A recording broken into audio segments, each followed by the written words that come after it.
see things clearly. So you can't easily stumble, and fall. But if you're walking in darkness, there may be some slight state of light, like the moon shining, and you can see a little bit. But there's a high probability chance that you will stumble in the dark, walking in the dark, than walking in the light. It's the same way I'm trying to say here that the very things that we have believed is so mixed up in darkness, is so mixed up and making our mind so clouded in such a state that we cannot clearly see its demonic or its evil ways, and so we're still holding on to it. And sometimes it presents something good, sometimes we have reasons and tangible reasons that we can hold on to keep on to that path. But if it becomes clear to you, like it has become clear to me, you have to withdraw, you have to change from it. We have maintained and kept that pattern of the past, which is full of errors, and seen as something progressive, and we are going along with it. And we clearly can also see, as we go on along with what we are claiming to be okay for us, as we clearly can see in our own rejection. Even sometimes, as I said, analyze earlier on, there are so many who says it's authentic, but yesterday they will not follow it. You see, the wisdom tells them that they won't follow it because they cannot follow it. Something that you cannot do, is it right? It's not right, because that is why you cannot do it. Looking at your natural life, but you are complicating yourself because you think that it is authentic. You are thinking because you have been made to think. You have been, enticed by the beauty of others, by the glamourosity of others, which convinces you that these people are saying something which is true. They know, especially the intelligence of another can always convince other people to think that what he says is true. If somebody is so intelligent and he come to tell you, and you are not intelligent, and he tell you that, we know that this story that we heard is really true, because we have discovered that this or that and that, and we have our evidence to that, you will buy into it because you think that person is so qualified to say what he says.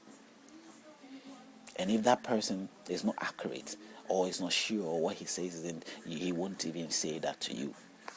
If somebody presents to you his credentials, and he comes to present to you that he is a theologian's professor in theology, and he comes to present this with all that title, education have got the credibility in human history, in the human life, because of achievement as to those among us who came up with something. So anybody who goes along that line is able to convince people and says that the book is authentic. I discovered that. I have found that. And out of he's using his state of quality or what he's being to convince you, and you have fallen into it, and you say, yeah, it's true, and you go by it, and you don't even have the right to, you don't check it because you don't even have the educational strength to do so, the educational knowledge to do so. So you leave it as it is. And you say, yes, it is authentic, and you fall by it. And this has clouded your brains so much that you don't seem to see the right path of seeing that the Armageddon, or the dangers that the book prompts you, tells you that will happen to you, is coming as a result of the very things that the book himself has been presenting to you. The Quran. Our ways of life that we've been told or being taught by this religion is what is bringing the end to us every day. This is what is bringing the end to our life. The culture and the religion, the way of life we have. So it becomes necessary for us to look into it and say that maybe we have believed, it's not maybe, we have believed something wrong. If you believe in the wrong things come to you. If you believe in the right things come to you. A perfect, crafty, well-calculated plan succeeds. A plan which is not well calculated, which is not well planned, does not succeed. That is a wrong plan. A negative plan brings about negative results. If you do positive things and they are very positive and your formula works and it's really intact, it brings positive results. We know this by ourselves. You don't have to be told twice. So the message actually that I'm putting forth is telling you that it is not authentic. Simple as that. Now, the teachings there. Is it? No, it's not. The things in this book is not. Why? Now telling me God, whatever, Allah, Jehovah, whatever God you got is telling you that he created you. Maybe you are not the type that believe that God, the creation idea or the creationist, approach of, worship. Whatever you believe that you believe in God, you believe in the ultimate source by which you have come across. Does that ultimate source put any guilt in you? If it put guilt in you, it is similar to what I'm saying here, because it is crucial for us to see, that if you accept something or you condemn yourself, you put, there are some acceptance that if you put yourself into, you are almost condemned. You have condemned yourself. And if you condemn yourself, you don't have to blame anybody for that. I'm helping you not to condemn yourself. I'm helping myself not to condemn myself. By analyzing the truth out there to see that, okay, in relations to the human beings, if I will not condemn the things I create, based on the mere fact that I created that, so then will also God not condemn me, because he created me. That the source of life, the source that brought life into being, will not condemn life, because it is he or her that created life. It brought life into being. He is solely responsible for life. So he takes the responsibility.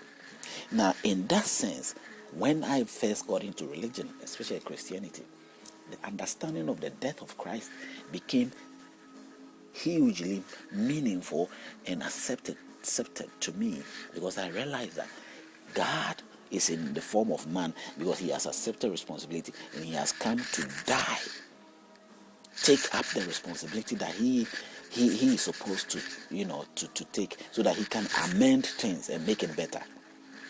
Now, when I accepted this theory and lived for over 30 years, of, not necessarily the age-wise, but 30 years of my continuous, consistent persistence of believing in Christian, doctrines, I've just realized 10 years, 12 years back, realized that, wow, all that he came to die for, there is no amendment.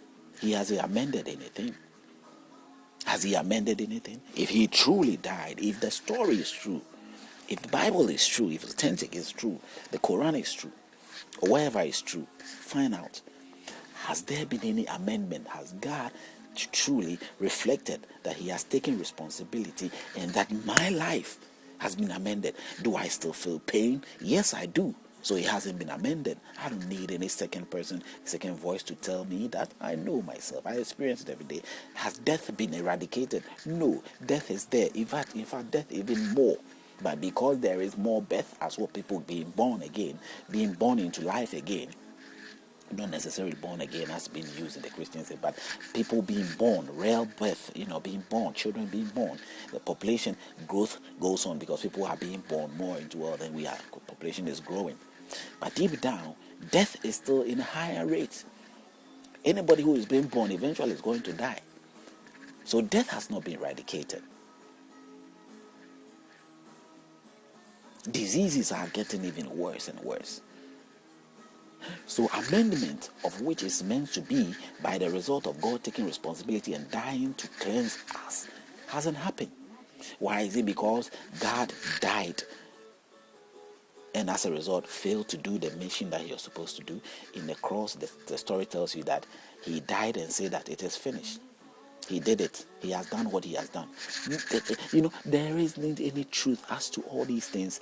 You cannot really see the logic and the truthfulness of the story blending together to give you a very solid base of understanding that it really is a fact and it's really practically being seen as something which is happening. That he actually died and what he says is happening, and nothing has happened. We die, we get sick, we have all our problems. So you think about it, and this is just something I'm relating to religion. So whichever religion you come from, you can relate it and see, blend it and see where we stand and how construed it is, and see what I mean by releasing you and we all being released from, this situation that we found ourselves in. And we shouldn't keep on taking advantage of the mere fact that